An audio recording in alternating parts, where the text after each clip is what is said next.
प्राचीन भारत के एक राज्य में एक न्यायप्रिय राजा और उसकी अति सुंदर रानी रहते थे। राजा प्रजा के हित में निर्णय लेते, लेकिन रानी को राजमहल में अकेलेपन का सामना करना पड़ता। राजा अक्सर युद्ध और प्रशासन में व्यस्त रहते, जिससे रानी उदास और निराशा हो जाती। राज्य के एक कोने में एक प्रसिद्ध आश्रम था, जहाँ एक विद्वान और तपस्वी साधु निवास करता था। लेकिन सच्चाई कुछ और थी। वह साधु असल में अध्यक्ष और छलिया था। वह अपनी सिद्धियों से लोगों को भ्रमित करता और अपनी इच्छाएं पूरी करता। एक दिन रानी अपनी दासी से कहती, अगर जीवन में कोई सच्चा सुख नहीं, तो क्या राजमहल भी एक सुंदर कारागार नहीं है। दासी ने रानी को आश्रम के चमत्कार साधु के बारे में बताया। रानी ने राजा से आग्रह किया कि वह साधु को महल में बुलाए, ताकि वह अपनी उदासी दूर कर सके। राजा, जो रानी से बहुत प्रेम करता था, तुरंत साधु को महल में आमंत्रित कर दिया। साधु ने महल में प्रवेश करते ही अपनी सिद्धियों का प्रदर्शन करना शुरू कर दिया। उसने बिना कुछ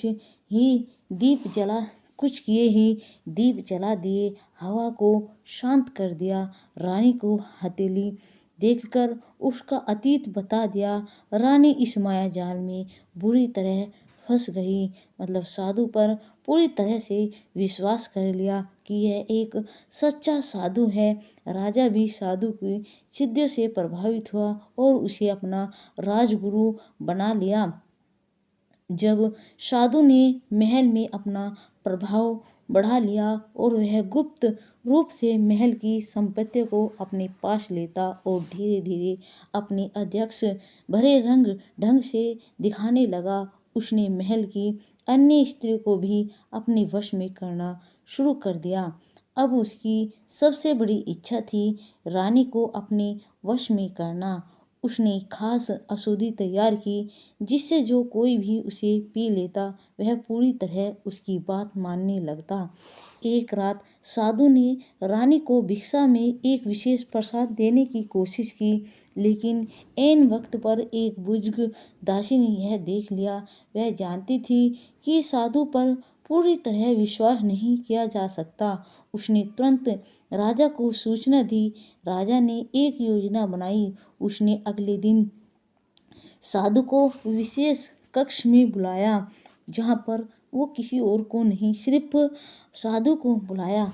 गुरुदेव, हमने सुना है कि आप अमृत सिद्ध कर सकते हैं। हम भी अमृत चखने की इच्छा रखते हैं।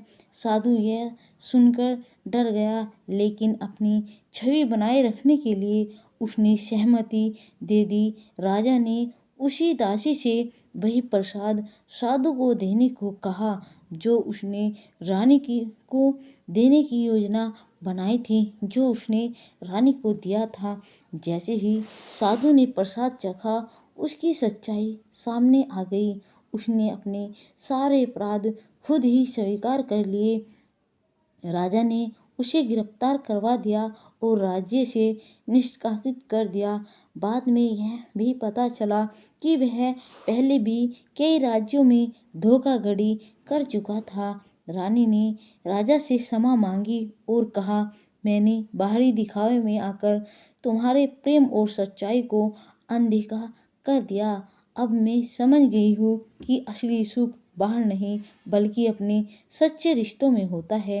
राजा ने उससे क्षमा कर दिया, लेकिन साथ ही यह भी कहा, सत्य और छल के बीच का फर्क समझने के लिए हमें धैर्य और बुद्धि का सहारा लेना चाहिए। हम बाहरी चमत्कार और आंखें मूंद कर विश्वास नहीं करना चाहिए। सच्चा सुख सादगी प्रेम में ही है। धैर्य और बुद्धि से काम ले, ताकि धोखा खाने से बच सके। दोस्तों, अगर हमारी ये कहानी आपको अच्छी लगी है, तो प्लीज़ कमेंट में ज़रूर बताइएगा कि आप हमारी ये कहानी कहाँ से देख रहे हैं। आपसे सिर्फ यही रिक्वेस्ट है